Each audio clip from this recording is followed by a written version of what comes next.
क्या आपको पता है कि इलेक्ट्रिक मोटर कैसे काम करता है, चाहे वो एसी मोटर हो या डीसी मोटर हो? तो वहां पर कुछ कॉइल रहता है कुछ ऐसा, और ये मैग्नेटिक फील्ड में रहता है, अंदर मैग्नेट से मैग्नेटिक फील्ड क्रिएट किया जाता है, और इसमें जब करंट फ्लो करता है, करंट मतलब चार्ज पार्टिकल का फ्लो, तो चार्ज पार्टिकल जब यहां से फ्लो करता है और ये जो मैग्नेटिक फील्ड में है, इसके कारण इस आर्म में एक फोर्स अप्लाई होता है, सिमिलरली इस आर्म में भी एक फोर्स अप्लाई होता है यह कि फोर्स का डायरेक्शन अपोजिट होता है, इसीलिए वो एक टॉर्क क्रिएट करता है और ये इस तरह से घूमता है। यही बेसिक फंक्शनिंग है इलेक्ट्रिक मोटर का। तो अगर आपको मोटर के फंक्शनिंग को, और इस तरह से काम करता है गैल्वेनोमीटर भी, बेसिकली मूविंग कॉइल गैल्वेनोमीटर, जिसके बारे में आप आगे बात करेंगे, आगे पढ़ेंगे आप इसके बारे में। तो अगर इसका फंक्शनिंग आपको समझना है तो देखिए, अगर इसे हम स्प्लिट करते हैं, इसके पूरे वर्किंग को, यहां एक फोर्स अप्लाई हो रहा किसी भी डायरेक्शन में हो, यहां इस आर्म में उसके अपोजिट डायरेक्शन में फोर्स अप्लाई हो रहा। अगर हम इसी को स्प्लिट कर लेते हैं, कैसे? हम फिलहाल अगर कंसेंट्रेट करते हैं कि इस आर्म में कितना फोर्स अप्लाई हो रहा है, ये मैग्नेटिक फील्ड जो है वो नोन है, और इसमें जो करंट फ्लो कर रहा है वो नोन है। तो अगर मैं इस आर्म का फोर्स पता लगा सकता हूं, इसमें कितना फोर्स अप्लाई होगा, और सिमिलरली इसमें भी अपोजिट डायरेक्शन में उतना ही फोर्स अप्लाई होगा, जिसके कारण कि ये टॉर्क क्रिएट करेगा, तो फिर मैं बड़े आसानी से ये पता लगा सकता हूं कि अगर एक ऐसा कॉइल रहता है तो उसमें सर्टेन अमाउंट ऑफ करंट अगर फ्लो करे, वो एक सर्टेन मैग्नेटिक फील्ड में अगर रहे, तो उसमें कितना टॉर्क क्रिएट होगा। तो यहां से हम क्या करेंगे, अभी फिलहाल कंसीडर कर लेंगे कि एक करंट कैरिंग वायर है, कंडक्टर है, इससे करंट का फ्लो हो रहा, और साथ ही साथ ये जो है मैग्नेटिक फील्ड में है, तो फिर इसमें नेट फोर्स कितना अप्लाई होगा।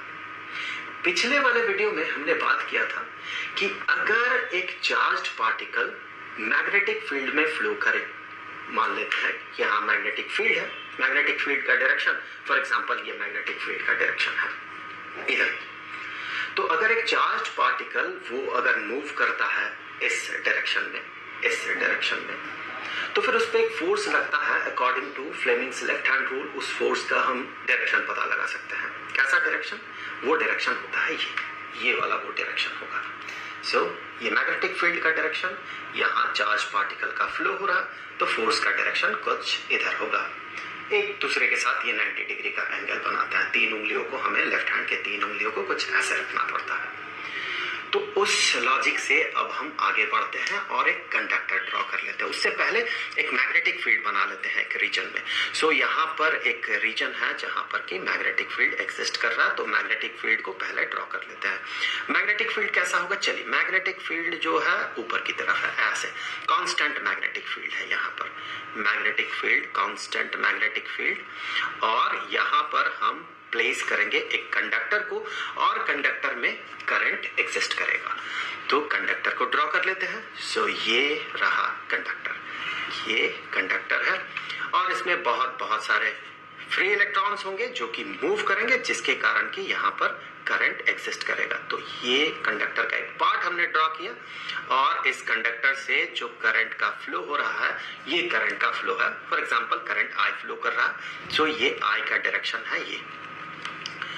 तो यहाँ जितने भी फ्री इलेक्ट्रॉन्स है कंडक्टर में, अगर करंट फ्लो होता है तो कैसे करंट फ्लो होता है? उसके अंदर जो फ्री इलेक्ट्रॉन्स रहते हैं वो मूव करते हैं, और फ्री इलेक्ट्रॉन चूंकि नेगेटिवली चार्ज पार्टिकल है, और करंट जो कन्वेंशनल करंट है उसे माना जाता है पॉजिटिव चार्ज का फ्लो, इसीलिए फ्री इलेक्ट्रॉन्स अगर मान ले इस डायरेक्शन में फ्लो कर रहा है, तो हम मानते हैं करंट, कन्वेंशनल करंट जो है वो अपोजिट डायरेक्शन में है। तो यहाँ पर हम कुछ फ्री इलेक्ट्रॉन्स ड्रॉ कर लेते हैं। तो चलिए, यहाँ पर फॉर एग्जांपल एक फ्री इलेक्ट्रॉन है, यहाँ और भी बहुत सारे फ्री इलेक्ट्रॉन्स हैं, ऐसे ही बहुत सारे फ्री इलेक्ट्रॉन्स हैं। तो इसका डायरेक्शन क्या होगा? मूवमेंट का डायरेक्शन। तो इसका जो डायरेक्शन होगा मूवमेंट का, सारे फ्री इलेक्ट्रॉन्स का, वो इस डायरेक्शन में होंगे, सारे इस डायरेक्शन में मूव कर रहे होंगे, सारे के सारे फ्री इलेक्ट्रॉन्स। वैसे ऑन एन एवरेज हमें कहना चाहिए कि उस डायरेक्शन में फ्लो कर रहा है, क्योंकि जब करंट का फ्लो होता है तो इलेक्ट्रॉन्स जो है ये आर्बिट्रली रैंडम डायरेक्शन में मूव करता है।